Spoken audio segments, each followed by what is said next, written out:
you go? We used to be kids, now I feel so grown. I miss being free to be me, not alone. I used to have friends, but we don't talk anymore. I guess that's on me, I got busy. I used to drink soda, now I switched to whiskey. I didn't want time to pass, but time is fast. I just wish you were more than memories. I got kids now, but I'm a kid now. I haven't grown in my mind, just my skin now. I don't get taxes, I hate chores, I hate mail, bills, and miss the outdoors. I feel like the air used to smell different. The grass was greener and the summers were for swimming. I used to play baseball every inning. Now I work for a living.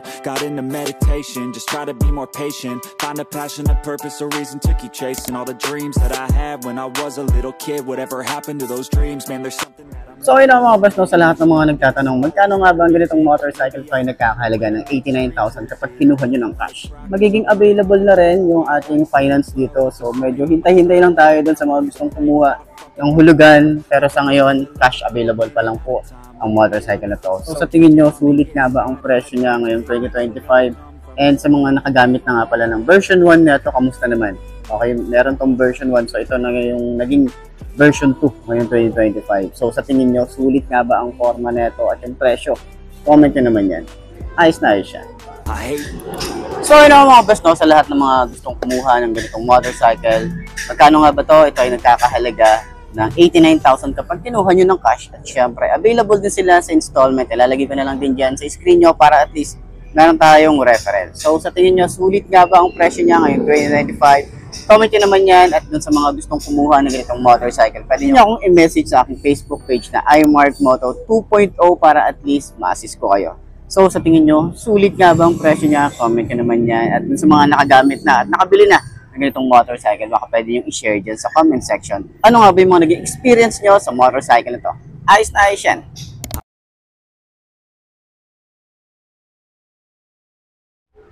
So ayun na nga, dito sa front, kita nyo naman meron tayo rito na maliit na windshield. Okay, wala nga lang silang logo dito. Sana dito lagyan ni Racal yung logo nila. Okay, tapos yung mga decals niya, ito may RVX lang siya dito. Tapos di ko lang din sure kung anong CC to kasi walang nakalagay na CC. Kung anong CC siya. Okay, so medyo clueless din talaga ako pagdating sa brand ni Racal. Dahil nga, bumabalik si Racal sa market. Ito talaga, mga pambato talaga nila ngayon.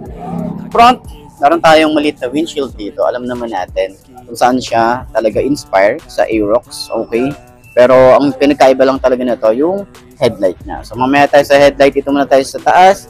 Kita nyo naman yan, meron tayong maliit na windshield dito. So yung iba rito, naglalagay sila rito ng side mirror or pina-custom nila. So dito sa side, meron tayong parang matte. Okay, yung kakaiba yung texture na ito. And meron tayong FKM dito na logo nila. Okay, sticker din naman to, pero yung parang sticker na bilog na may makapal. Yun yung, hindi ko alam kung ano tawag doon eh. Tapos ito nyo naman, kita nyo naman yung kanyang colorway, ito glossy red, may mga forma siyang ganyan, may mga lining. Okay? Tapos dito sa side may decals, kulay gold and white naman yan. And sa kanyang headlight, kita nyo yan, napakaganda ng kanyang headlight. Meron tayong daytime running light dito, LED, high and low, parang carbon fiber finish dito sa side na to, parang naka-winglet na rin tayo rito. At dito sa side, meron tayong FKM. Okay, meron din tayo rito na decal. Ayan. So, yung kanyang signal light is bulb type pa rin naman. So, naka-telescopic fork tayo rito. Meron tayong combi brake.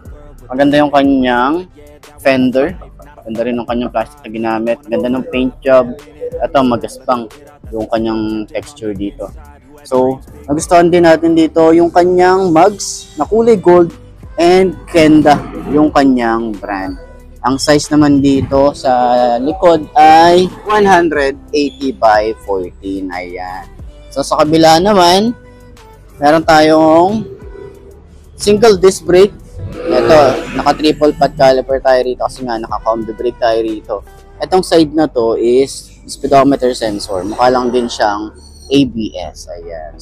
So ayan, meron tayo rito ang LED na headlight, daytime running light. Split type naman siya. And then parang meron tayo rito carbon fiber finish. And then yung signal light na dito sa side. Ayan. And then, naka-telescopic fork. Yung ating fender, flexible din naman. Maganda rin yung plastic na ginamit dito. Hindi rin siya ganun kakapal. Ayan. So, maganda yung mugs. Naka-paint na rin siya kung ano yung kulay ng fairings dito. Kulay red. Kulay red din yung kanyang mugs. Ayan. Kita nyo naman yan. Naka-single disc brake din tayo rito. Okay, dual pad caliper.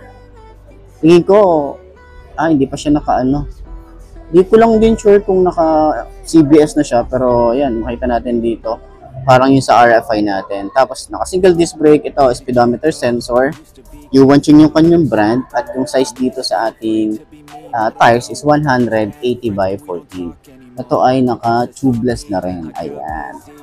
So, dito sa side, meron tayo dito na decals. Ayan, minimalist lang din, tsaka sporty looking yung kanyang decals. Ayan. So, dito sa likod, naka-open naman to. Concern ko lang dito, mahirap siyang linisin. Okay? So, dito naman, sa side, may mga ganyang design tayo rito. Okay, open naman yan. Ay, ito pala hindi siya open. Ayan, hindi siya open. Tapos, ganyan yung datingan niya. Okay? So, nandito yung V2. Ayan, Fire V2. Yung 180 nandito sa side. Yung ating footboard, ayan, meron tayo rito na komportable naman. Hindi naman siya ganun ka-extension ng paa. Okay, pero naka-upright position tayo rito. Ayan, ganda ng datingan talaga nito. Tapos, meron tayo rito na digital panel. Okay, so meron tayong set dito. Ito yung parang touchscreen yung ano eh. Ayan, naranasan ko na ito yung nasubukan natin yung V1 na ito. Okay, ito touchscreen. Tapos naka-digital panel. Nagustuhan ko rin dito kasi nga, yung mga switches niya, napaka-premium din yung datingan eh. Gusto ko yung design niya. Ayan, meron tayong kill switch. On and off ng kanyang headlight. Okay, wala na siyang park light. Diretso headlight na agad. Automatic na yan. Lahat magbubukas na yan. Okay. So, electric starter lever natin dito. Ayan yung datingan. Nakapal. Tapos smooth din naman. Nakapit yung ating grip dito. Yung throttle niya. Ayan. Responsive. Ayan. Sobrang responsive naman na ito. Ayan. Dito naman sa side, yung ating lever. Ayan. Smooth lang din. Makapal din. Grip, makapit. Meron tayong, hindi ko alam kung flasher to or menu. Ito sa side na to. Meron tayong high and low. Signal light. Busina. Then hazard switch. Ayan. Ito yung RVX. Wala talaga siyang wala siyang CC kung ilang CC or 155 ba o wala siyang nilagay na gano'n. So, meron din tayong padding. Okay. Pwede nyo tanggalin yan, pwedeng linisan. Tapos, yung kanyang gas tank. Ayan. So, malaki din yung kanyang fuel capacity. And dito naman sa ating ignition, dito binubuksan yung fuel and then seat. Ayan. Ito yung kanyang susi. Ito yung itsura niya. Okay. Ito naman sa ating side pocket, meron tayo rito USB charging port. Dalawa naman yan. Pwedeng Type-C and yung ordinary USB. Ayan. Ayan. Naka-digital panel na rin tayo rito, pero hindi ko kasi makikita kung ano yung mga nandito sa kanyang dashboard. Pero sana sa mga susunod natin na vlog kay Rakalis, makita natin yung mga ilaw, yung dashboard, and yung taillight, and then kung ano yung mga function niya, di ba? So, ayan. Sa mga switches niya, maganda yung switches. Sumasabay din. And meron tayong kill switch dito. Park light, headlight, and off. Electric starter. Lever natin dito. Makapal din. Ayan. Smooth naman din yan. Grip natin makapit. And then yung throttle, sobrang babaw din. Sa side naman, meron tayong flasher. High and low. Meron tayong signal light.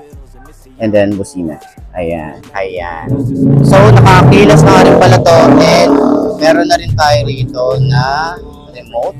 Ayan. Sobrang simple lang din ang remote niya. Pero, ang haba ng kanyang susi. Ayan o, ganyan kahaba yung susi niya. Dito na rin yung fuel. Open natin yung fuel. Fuel, ayan. Ay, paano pala to? Fuel niya. Kita nyo naman yan. Ito yung kanyang gas tank. Ayan. Okay. So, malalim yan. Hindi yan basta-basta mapapasukan ng tubig. Ayan. Medyo lumuwag yata ito. Okay. Meron na rin tayo ritong side pocket. And then, meron tayo ritong USB charging port. Ayan. Dalawa yan. Merong Type-C tsaka yung ordinary na USB charging port. Ayan. Sa upuan naman, yun na nagsara. Ayan, sa upuan naman, meron naman tayo rito na ganyan. Meron tayo stitches. Okay. Tapos yung foam niya sobrang lambot din. Ayan, yung itsura natin dito. Maganda yung leather. Maganda yung stitches niya. Hanggang dito naman yan. Ayan yung stitches natin dito. Okay, hanggang dito yan. Tapos dito rin sa likod. Ayan. Dito rin sa gitna. Meron din tayo stitches dito. Compartment niya. Meron tayong helmet hook dito. Ayan. And then, meron tayo rito na compartment. Ayan o. Maluwag din. Maluwag din yung kanyang compartment. Tapos, meron na rin tayong bracket dito. Ganda rin no. Tapos solid yan. Makapal na rin yung metal na ginamit dito. So, top box na lang yung kulang. Pero, pag bumili kayo ng motorcycle, meron na rin yung available na top box tsaka free helmet. Okay? So, sa side, dito sa ating upuan, meron tayo rito na stitches. And then, ayan, yung stitches niya rito. Buksan natin. Seat. Okay, ayan. Ganito naman ang itsura nung seat. Ayan. So, maganda rin yung leather. Makapal din yung foam. Ayan yung design niya rito. Tapos, makapal yung foam niya kahit dun sa OBR natin. Inupuan natin niya kanina. So, meron na rin tayo rito na helmet hook. And then, mga basic tools. Meron na rin tayo rito. Battery. And then, kagandahan, meron na rin tayo ritong bracket para sa top box natin. Ayan. So, naka-air-cooled nga pala ang isang to. Mukha lang talaga siyang naka-liquid cooled. Pero ayan, naka-air-cooled po siya. And then, meron na rin tong harang na goma para at least yung mga talsik ng putek, hindi siya masyadong madudumihan. Meron na rin tayo ritong tire hugger. Naka-dual shock din tayo rito. Maporma din yung design ng ating muffler. Ayan. Yung ating cover dito, stylish din yung datingan. Okay? So, naka-single disc brake din tayo rito at naka-single pot caliper tayo. So, galing sa SEC. Okay? Moto Supply. Ayan. So, naka-air-cooled tayo rito. Para siyang merong merong radiator. Ang ganda ng cover. Okay? Footpegs nga pala, ito yung tsura. Ayan. Same pa rin dun sa version 1. Ayan. So, meron tayong ditong metal na cover and then stylish na cover din para sa ating tambucho. Gusto ko yung itsura nung ating shock dito sa likod. May baso na rin siya. Ayan, may preload na rin to dito. Kayo nang bahala kung paano i-adjust. Ayan. Tapos yung ilalim, ito open naman to. Pero yung iba, gusto nila meron dito na nakaharang. Ayan. So, meron din tayong tire hugger. Flexible din. Naka-disc brake din tayo. Naka-single pad caliper. May swing arm din tayo rito. At yung kanyang size dito sa likod ay 120/70 by 14. Tubeless na rin. Harap at likod, tubeless na rin tayo dyan. Maporma din yung ating taillight. Ayan, may tsura natin dyan. Ganda, no? Forma. Tapos yung kanya signal light is naka-bulb type pa rin. May plate light na rin tayo rito. Tapos meron tayong lagay ng kanyang plate. Metal naman to. And then meron tayo ritong reflector side by side. May reflector din dito. Okay? So, sa kanyang panggilid, makapal. So, pagpasensya nyo na ito. Medyo kadadating lang na ito eh. Ayan. So, naulanan kasi siya. So, meron tayo rito kickstart. Okay. So, no worries tayo dito. Kung in case man na maubusan tayo ng battery, makaka-uwi pa rin tayo. Ayan. Side stand kill switch. Meron pa rin tayo dyan. So, yan yung kabuuan natin. Para dun sa ating Fyro V2. Okay, dun sa lahat ng mga gustong kumuha ng ganitong motorcycle, pwede nyo akong kontakin or si FKM Baliwood Branch para sa mga gusto mag-inquire na to, PM lang kayo. Ayos yan. Ayan. Yung size para dito sa likod, yung gulong niya ay 120/70 by 14. Naka-tubeless na rin ang isang to. Ayan. Sa taillight, itsura. Yan po ang itsura ng taillight niya. Ayan, no? Ayan. Ayan, yun yung taillight po niya. And yung ating signal light dito. Flexible naman siya. Pero ingat pa rin tayo dito para sa mga parking. And then may plate light na rin tayo, reflector. Ating lagayan ng plate. Reflector, meron din tayo dito sa baba. Tapos malapad yung ating fender. Yan. Wala tayong kickstart dito, pero ito yung Motofino. Kung familiar kayo sa Motofino, sila po yung may gawa ng motorcycle na to. So, may kill switch na rin tayo dito sa ating side stand. Okay? Ayun yung itsura natin. So, yun yung kabuuan. Okay, yun yung kabuuan ng ating RVX. Yan. Rakal RVX. So, meron silang kulay red dito. Puntahan nyo na lang dito sa may Angat. Okay, so RHC Builders Warehouse. Angat. Okay, so comment na naman kung nagustuhan nyo yung ating vlog for today. Ayos yan. So, yun ang mga best no. Ngayong 2025, nakita natin itong RVX. Okay, RVX 150. Ang forma yata nito or cc nito. Pero hindi ko pa kasi sure or hindi ko pa siya nakikita talaga kung ilang cc ang motorcycle na to. Sa mga nagbabalak bumili na ganitong motorcycle, available po dito sa may, dito po yan sa may Angat. Okay, madali lang naman siyang hanapin. So, yun ang mga best no. Ngayong 2025, nakita na rin natin itong motorcycle ng bagong-bagong Fyro V2 180. So, nandito yung 180 niya. At alam naman natin yung Fyro version 1 nito talagang maangas na. Pero mas pinaangas pa nila ngayon kasi nga dahil sa colorway niya, meron tayong kulay red, kulay blue combination, tapos nagdagan pa nila ng gold lining na decals. Ayan. So, yun yung nagpa-astig talaga rito. Meron tayong red dito sa unahan, meron din tayo rito red sa likod. Ayan.